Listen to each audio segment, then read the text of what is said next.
Welcome and good afternoon to the BOCES meeting. Go ahead.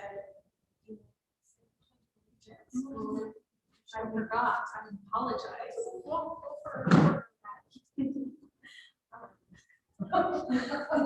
Sorry, Dana. Like looking around. So the first item of business is the approval of the agenda. Madam Chair, I move that we approve the agenda as presented. Second. All those in favor say aye.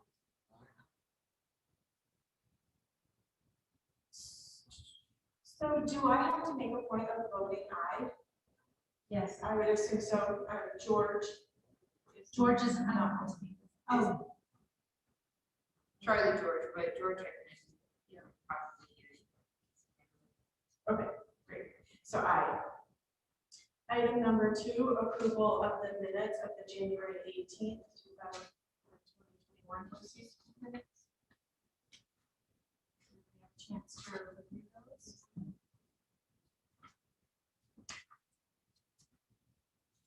I motion that we approve the minutes for the January 18th, 2021 BOCES. Second. All those in favor? Aye. Motion passes. Item 3, treasurer's report.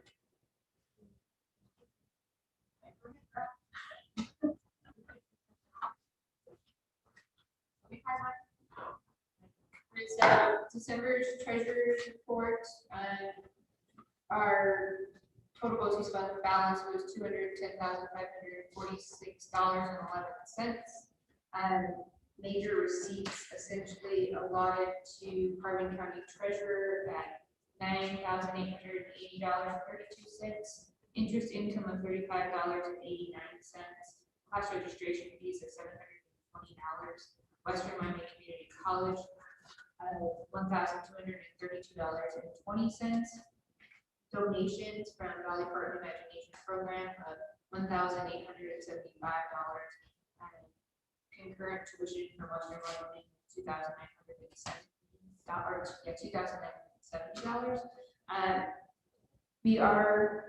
There's currently $57,208.12 in our checking account. Money market allots to $153,337.99, equaling that $210,546.11. Our main bills for that time frame. For the February's treasurer's report, our fund forward balance from January was $200,010, $546.11.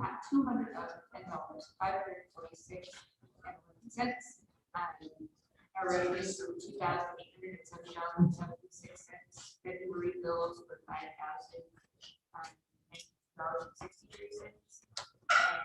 Payroll was $4,570.89. Total BOCES fund of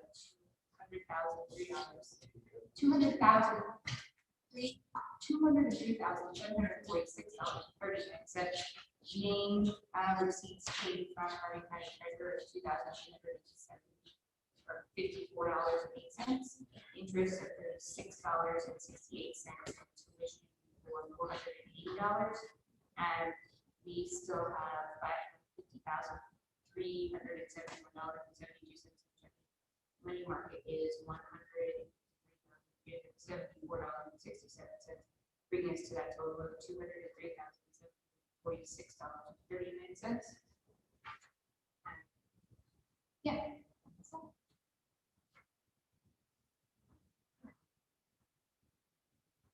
Any questions?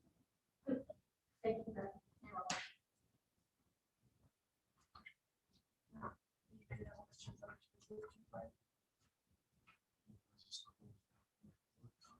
Oh. Number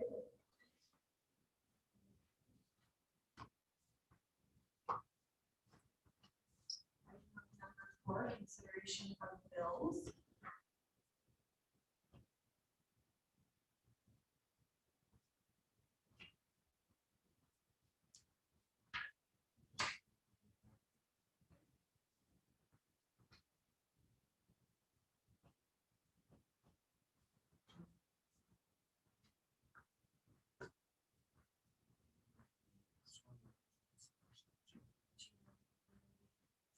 First one's dated 17th of February.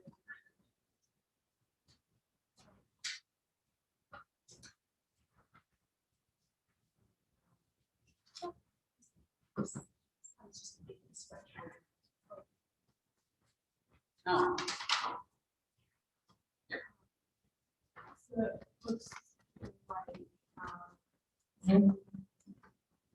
But there's the first one, 5,000. 5,000.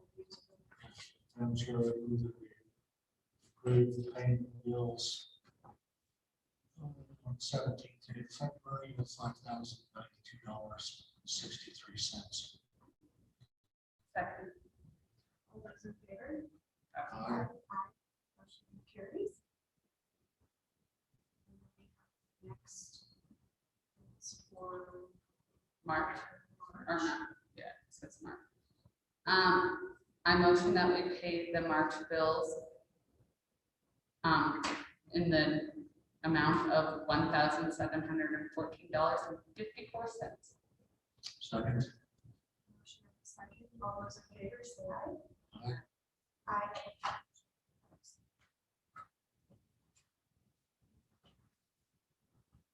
Item number 5, reports. Report. As usual, which is good. For January, to catch us up today after our last meeting, we continued with kindergarten readiness, Saratoga and encampment, and we ended up going ahead and getting dates scheduled for the program in the district, which ended up being starting off in February. So Saratoga is still doing theirs the second Monday of every month here at the community center. Encampment is doing their kindergarten readiness the third month, and then Medicine-Bow is doing their kindergarten readiness the third Wednesday of every month. We did not schedule any Friday activities, just due to everything seemed to be roads being closed. Our campus continued to grow in Hannah, which is really exciting and something everybody looks forward to, which is fantastic. In February, we essentially started out with 3 kiddos at camp, and then progressively grew every week. So that's really been fantastic and it continues to grow. Last week we had 8 kiddos there, so that's kind of exciting. We have programming that is in the works for middle school students as far as Friday camps, and I'm looking into eventually doing an art class for them as well. However, the art class that we helped with last fall with the model bar, they've continued to do art classes here in Saratoga, so kids are able to continue that, which is fantastic. We put up the rest of school, at least in July, cooking classes and those scheduled here at the community center for senior citizens as well as general adult education. We continued Lori's painting class the second month back in February, and it is completely full. People seem to really enjoy that. We have some school district participants in that one. That's good. So that's fun for some office stuff. We are also looking into follow-up conversation for book clubs, particularly in Hannah and Saratoga. There is one in Caitlin already. Then let's see. I've been asked. We had the meat canning class last month that went very well, and I have been asked to continue canning. So I'm trying to get acquisitions for that mainly right now before I go ahead and schedule, because jars and lids are very hard to come by right now. So without having those, I can't really have a class. So working forward with that. Then continuation of goals for February. We're obtaining a computer. I'm still shopping around for one of those. I'm trying to figure out exactly what would meet our needs the best. Moving towards scheduling activities, and I just about have our complete set of activities scheduled to be posted in the paper, hopefully by the end of in the next week's paper. So to go out on Friday to the paper, and then we'll continue activities for the next 3 months with the events. Then let's see, we've got, I went ahead and contacted Western Wyoming to get a push for dual income enrollment within the district, and they're going to do a mailer to every mailbox so that everybody is aware that that's something that is offered and it's very public, so that's kind of exciting. As far as that program goes. For February, continued obviously with kindergarten readiness, and we increased numbers for February. Our numbers increased in Saratoga by a couple, and then in encampment, we actually had more that participated on our encampment than we normally do, which was nice. And we had 5 of the 7 families go to the northern end after kindergarten readiness for the first one, so that was kind of exciting. We went ahead and we're starting conversation within our early childhood groups, training locally, and since COVID mandates have opened up a little bit, we can start actually having physical training instead of Zoom meetings, which will be nice. The facilitator might not be physically here, but other people can get together, which would be great. I finished training for the parenting class, so we've got that scheduled to kick off the 7th of April. So that will be kind of a new addition.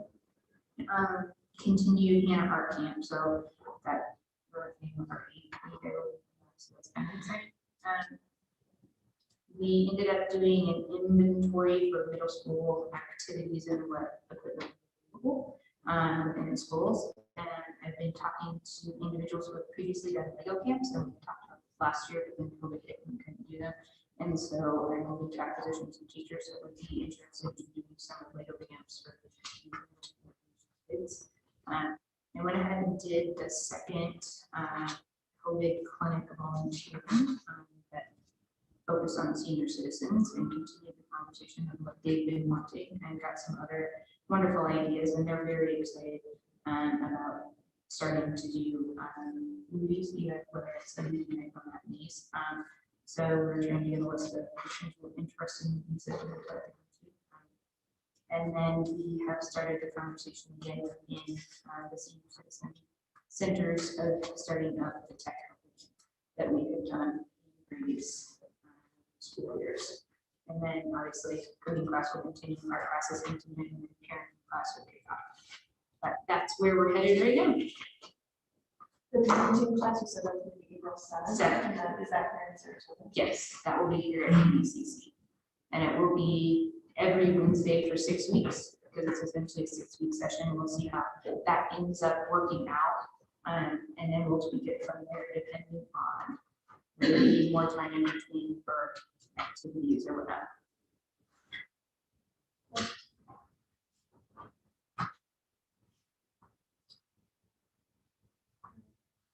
Do you guys have any questions for Brad on her 2 different reports? January, February.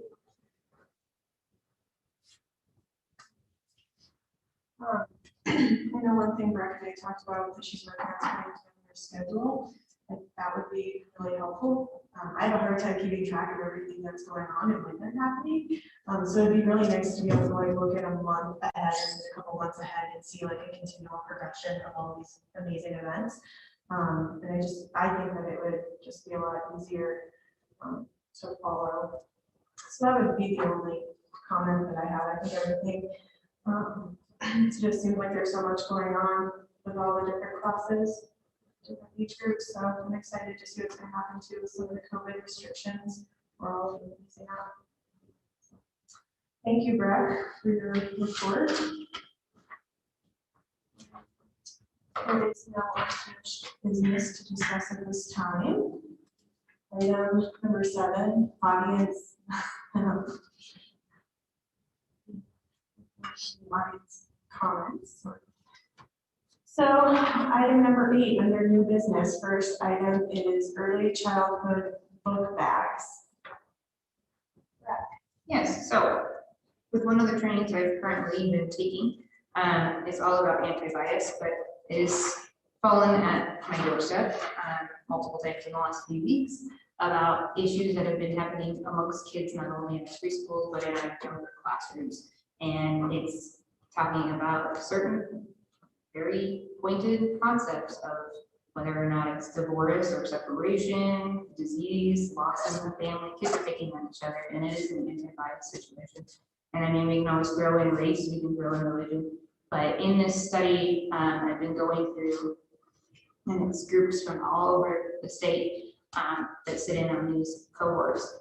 There was a suggestion of possibly providing books, and people will get together as a steering committee, choose each topic for a month, and then there will be a book associated with that topic in that bag that would go along with the kid, and the family can choose to read it or not read it. If they choose to have a comment about it, they can journal it and take it back to the classroom for the next kid. And it's the opportunity to want to start communication, whether it be within the family, amongst children, and also the opportunity to talk about some of these harder subjects that we often don't talk about. And we might not be at the point right now to do this, but seeing how it's come to my attention multiple times in the last few weeks, I kind of felt it was time for me to say something about this, because they seem to think the BOCES director can help. So essentially, I mean, we can shove it, we can do whatever we want, but essentially, potentially getting these groups of professionals in preschools, as well as some of our earlier childhood educators in elementary schools together to start this project and utilizing some BOCES funds to buy the books and bags to go home with these classrooms. So one thing that you touched on is there is going to be a steering committee, ideally of educators. Yeah, I could choose it, but that's not Right. right, because Yeah. I'm the one who got this.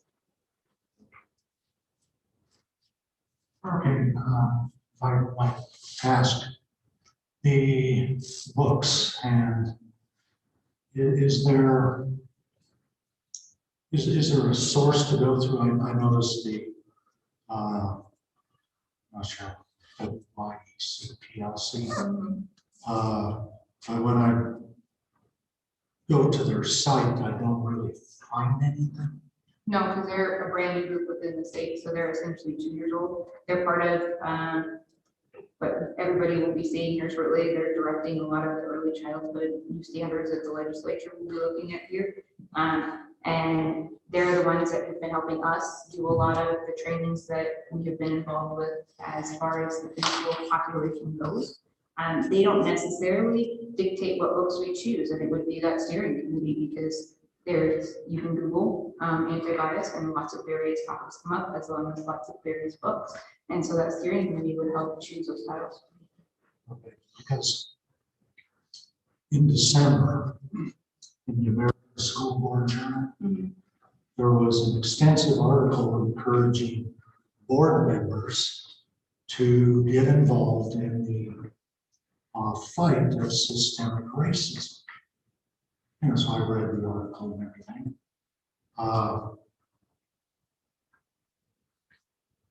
And the one thing that they were really stressing was changing history. You know, and so anyway, so then I got into this anti-bias, and I looked it up, and there was an organization that I shared with Rex some of the information. But how to choose a book was by the date of publication. You know, and so what I saw in that particular website was an agenda to change. And I mean, we have counselors in the school now to help with this anti-bias, don't bullying and all this stuff. But ever since I was a kid, not even ever since the dawn of time or recorded history, there has been bullying, there has been conflicts. And nobody has ever figured out how to fix it. At least not in the way that I can share right now, because, you know, we're in a public meeting and this is not the time to bring up religion. But I really don't know, number one, as you said at the end of your thing, how much people are gonna really use this. I mean, there's gonna be some that are just gonna throw away. And then there are some that are gonna use it. But the ones using it are probably gonna be the ones that don't need to use it. It's the other people that need to use it.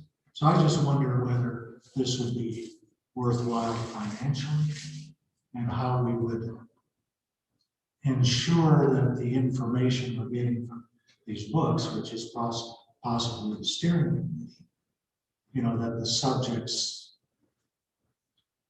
it's not a propaganda, that's my fear right now is propaganda from just as I looked at antibiotics.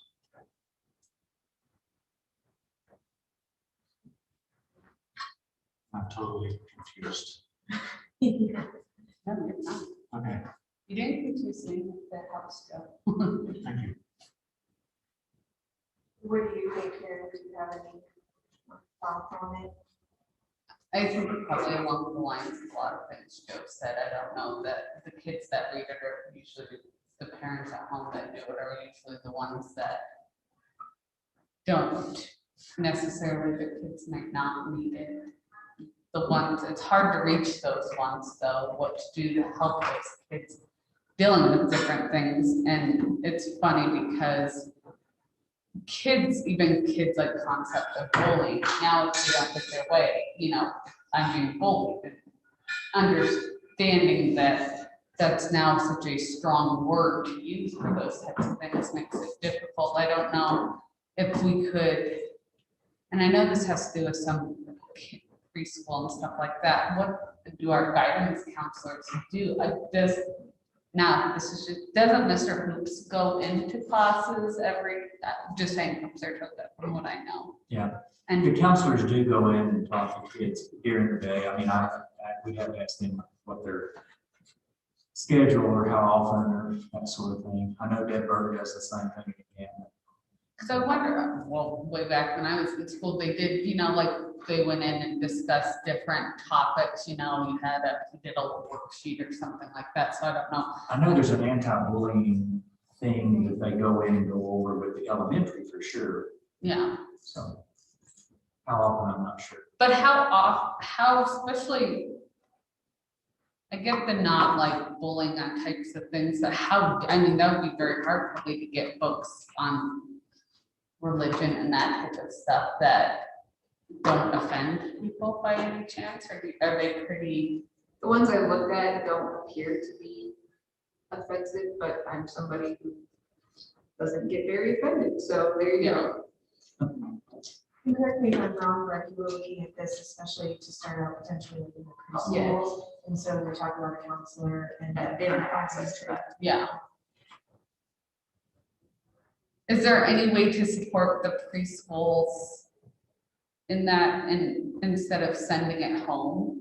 So that's one of the other things that will come of me doing this book training. Essentially, when I'm done with this anti-bias training that I'm taking, I can deploy it for them, and then they can choose to do what they want within their group, and maybe they will, after that sort of training, they will be able to come together as a community and move forward in that direction, which would be an option. It just, I don't know, it has seemed odd to me that it has fallen at my doorstep so many times in the last 6 weeks that it seems to be a pointed opportunity.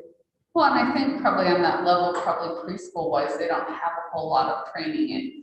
I mean, you probably have a specific way you're allowed to say, you know, that, you know, not the way I probably would explain it to my niece or something, but you know, as a teacher, you can't say things exactly like I, you know, so maybe helping train them to know how to have some of those conversations when it comes up. Because I always see it when you see a kid doing it or whatever, it's sitting and explaining. Most of the time kids at that age don't, they just notice that I got attention for that comment. They're not really Aware. no, they just say, they're just such verbally honest little creatures that they just tell you what they think or what they heard or what they did, and pointing it out that, you know, that hurt somebody's feelings or whatever. But I think in the classroom, use of it would be really probably beneficial for the preschools and that type of stuff. Then you know every kid is receiving that information.